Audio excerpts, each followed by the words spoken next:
In this video, I'm going to be showing you the right way to upload YouTube Shorts, covering exactly what does and doesn't matter when posting YouTube Shorts, coming from someone with over 200,000 followers on a faceless YouTube Shorts page, and has made tens of thousands of dollars over the last year posting YouTube Shorts. Now, when I was doing research for this video, I came across some horrible information from some AI pages spewing absolute rubbish, as they've probably never grown a YouTube Shorts page in their life. Because I'm going to be telling you the honest truth about what works and what doesn't, I'm going to say off the bat that 90 or 95% of your video going viral is down to the content itself, and it isn't down to any of these little gimmicky things that I'm going to talk about in this video. What this video is going to do is it's going to tell you what does or doesn't matter, what things to avoid and what things to not really worry about, and the little things you can do to try and get a slight edge on the competition. So if you want the real information as to what does and doesn't matter when it comes to posting on YouTube Shorts, then watch until the end. First thing that we're going to cover is whether you should post from your phone or your laptop. I get a lot of questions about this, and to be totally honest, it really does not matter. I have posted videos from my computer that have gone viral, and I've posted videos from my phone that have gone viral. And I also have a bunch of friends that post and are super successful posting once again from their computers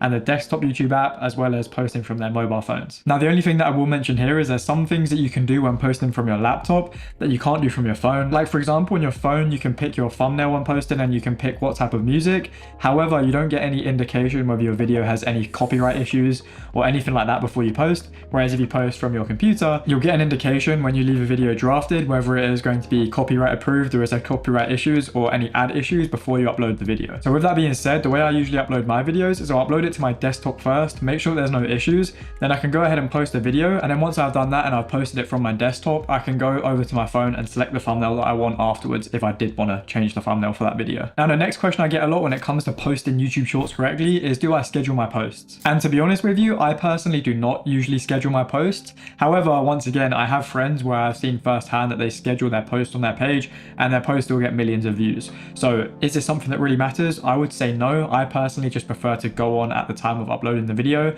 or a day before or whatever and just draft the video, and then when I want to go ahead and post at that certain time, I'll just log on, hit post, and it's really simple. This is once again just another thing that's down to preference. Now, the next thing to cover is hashtags and do they matter? And once again, in 90% of cases, I would say that hashtags don't really have too much of an effect. With most of my personal channels, I don't really mess around with hashtags too much.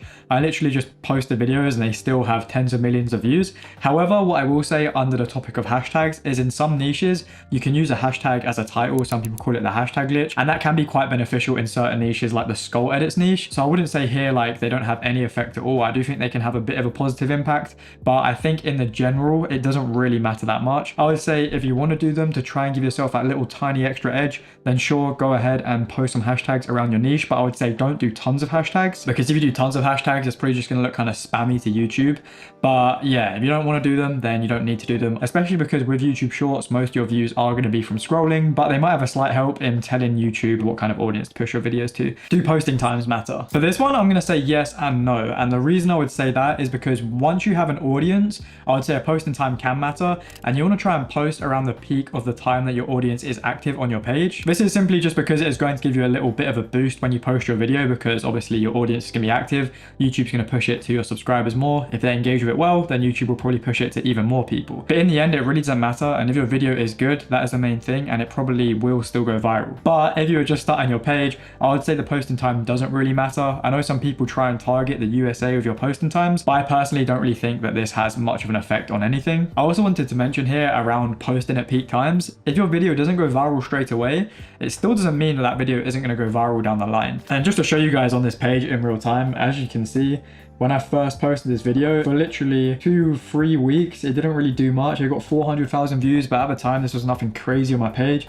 And then out of nowhere, in the space of like a month, it went from 300,000 views or 400,000 views to 11 million views. And as we can see, it has made me over $2,700 in profit. Not too shabby for a video that didn't perform like anything crazy off of the bat. Now, with those things being said that are more so than 95% that don't really matter that much, let's get into the 5% that can have a bit of an effect on your video. So the first thing is the thumbnail. This is something that I'd recommend doing in the majority of niches. And if you wanted to, what you could even do is you can actually create a thumbnail for the short. All you would do is at the end of your video, you'll just have one frame in your video editor where you basically have a freeze frame of a photo about something to do with your video. Maybe you'll circle something to make it stand out even more. You could even add a title, have an arrow pointing at something, just to make it that little bit more engaging. I'll show you guys what I mean in a second. But once again, the reason why this is only in the 5% of things you can do to get that that edge is because, to be honest, with YouTube Shorts, the way you get most of your views is simply from people scrolling on the Shorts feed. With that being said, sometimes videos do get traffic from like the homepage and the browse feed where people are clicking on the video.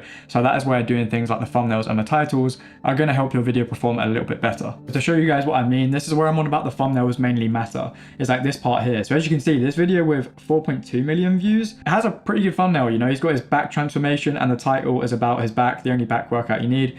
The guy's got a pretty stacked back. Sounds kind of crazy, but I'm talking about his I'm talking about his upper back. But anyways, as you can see, that has probably helped him gain a few clicks if we were to look at this video statistics.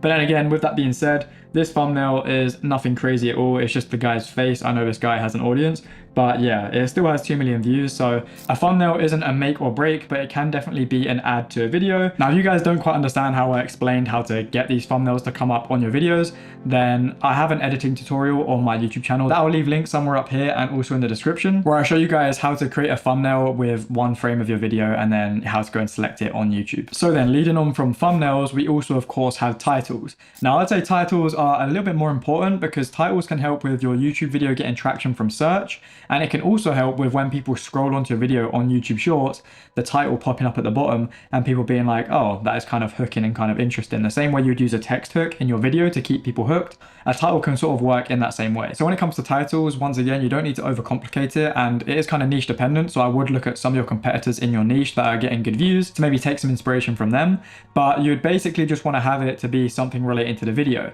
If your video has a big public figure in it, then you're going to want to have that in the title. And then once again, that back video as well is also a great example. People are probably going to be searching up how to grow your back, and then because of that, his short is going to come up now because he's got an optimized title for that, and because he's got a good thumbnail, he probably got a fair few clicks from search. And just to show you guys what a short would look like that has a fair few views from search, I'm actually going to go on the YouTube studio of this YouTube channel you're watching right now, where I have a short that has 1.8 million views, as you can see here. And if we go into the analytics and we have a look at the reach, then we can see that this short actually got 50% of the views from the browse features and only 24% from the shorts feed, which is pretty crazy. And it also got 10% from YouTube search. If you compare it to one of my faceless pages in a second, you'll see the difference. But yeah, that's simply because the title is quite good. I tried YouTube Shorts for 150 days. And then also the thumbnail that I picked is pretty good because it shows the dashboard and it shows day 150 in it as well, which obviously just makes it stand out. And I also think the blue in this makes it stand out from everything else as well. So yeah, there's the kind of thing that I mean when I'm talking about thumbnails and titles that can help with your video in terms of search and browse features of people clicking on it. However, if we now go over to one of my faceless pages and take a look at the statistics, this is a video that has done quite well for me over the last week or so, and it's on 8.2 million views. If we go ahead and look at the reach, as we can see on this faceless page, it is 92% from the shorts feed and only 4% from YouTube search. So that just kind of concludes and shows you guys that niches do kind of matter on this as well, and what you're aiming for with the video. A lot of faceless YouTube Shorts content that you're just trying to get tons of views, you are going to be getting the majority of your views from the shorts feed. So that is the main thing we need to be optimizing for, which basically just means that we need to make good quality videos that are going to have good statistics to keep people on them. I know this video isn't about this, but just as a little bonus pointer to show you guys the kind of statistics I'm on about, when we're trying to do well on the shorts feed, look, I've got an 80% swipe rate, and this is from 4.1 million engaged views. And then we also have an AVD of 50 seconds, which is 100% because the video is actually 50 seconds long as well. So that is a pretty good AVD. Now, one thing I would be looking for here to improve is at the end of the video, it kind of dropped massively. So that is one thing I would want to improve. Those are kind of some pointers. So yeah, that is how a title and I guess a thumbnail has an impact on your video. Now, sometimes when creating thumbnails and titles for my shorts videos, I actually use AI to help me. And that is where the sponsor of today's video comes in, i10x. i10x is an AI workspace that basically allows you to do anything with AI all under one subscription, such as talking to AI. So you can prompt it to help you create good titles for your YouTube shorts videos, as well as also generating images with AI and also videos if you did want to as well. So as you can see, if you look at my laptop really quick, we can do everything from image generation to you can let it analyze documents as well. So you could even use it to maybe get some feedback on your YouTube short scripts, and you could even feed it other successful YouTube short scripts from your competitors to kind of compare them and see where you could improve. And there's a ton of different things you can do, such as of course AI video and AI images, like I mentioned, to go ahead and help us create our thumbnails, as well as deep research, which can be quite helpful when doing research for videos in certain niches. And then you can even create your own AI agent and and train it to almost be like your first employee for your YouTube business. AI is taking over, and it is especially important in content creation. Even though it can be really easy to neglect it, you may as well start trying to use it to your advantage now so that you're ahead of the curve and you can also get that slight edge on your competitors. Now, if you want to check them out, then I'll leave them linked in the description where you can try them out for just $8, which is cheaper than ChatGPT Plus alone. And considering you can use ChatGPT in the subscription as well as all of the other top AI models, it seems like a pretty good deal. So if you want to check them out, then I'll leave them linked in the description. But with that being said, let's get straight back into the video. Descriptions. Now, this one's kind of similar to hashtags in that it can maybe have a small tiny effect. Do I ever personally pay any attention to it? Honestly, no, I never do this on any of my shorts pages. But once again, I don't really think it's going to cause you any issues if you want to write a quick description or even get AI to write you a quick description and have that description include some keywords from your niche to try and help push your videos to the people that would be watching your niche. And that is pretty much everything that you need to know when it comes to posting YouTube shorts. I know this video may have been a little bit clickbaity, but to be honest, I needed to clickbait you in to get you away from those AI slop channels where they're trying to tell you that you can do this strategy and it's going to get you tons of views. But to be honest, in most cases, there is no quick fix, and it is simply that your videos are just not good enough. Now, if you enjoyed and appreciated me telling you what actually does and does not matter when it comes to posting YouTube videos, then it'd be much appreciated if you could subscribe to the channel and turn on post notifications so you get notified for more videos like this. And if you could drop a like on this video, that would help this video reach more people and get them away from the AI spam channels that are telling them the quick fix that isn't actually going to do anything for their channel and YouTube growth. Now, if you are struggling to grow your YouTube Shorts page and you want some personal help from me, then I'll leave a link to my personal Discord in the description where you can get tons of free help and also paid help where I can review your page, you can have weekly calls with me, and you can basically ask any questions that you want. We've helped tons of people get monetized in the server, and we've also helped tons of people get their 100k YouTube plaques. Now, with that being said, if you are stuck in the zero view gel, then I actually have a video on it and you can click over here to check that out right now. However, if the zero view gel isn't an issue for you and you want to see me grow a page from scratch to see what the process looks like, then you can click on this video on screen over here where I document growing a page from 0 subscribers to over 150,000 subscribers in 150 days. Apart from that, I hope you guys did enjoy this video and I hope to see you guys in the next one. Alright, so I'm currently at my dashboard on smmshiba.com, and do not get confused by the website names. SMM and SMM Dodge are actually the same website. So all you have to do once you've created yourself an account here is to go on list, click on this category icon, select, and here you want to select something, basically any option that says from with video. So I'm going to choose this one right here, and this should be already fine. 2014, 2017, yeah.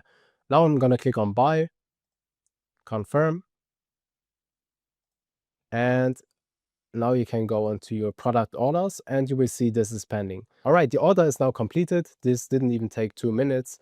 What you want to do now is you want to copy that ID, and we want to be organized, right? Especially if we have multiple channels, you will not find them again. So make sure to save it somewhere.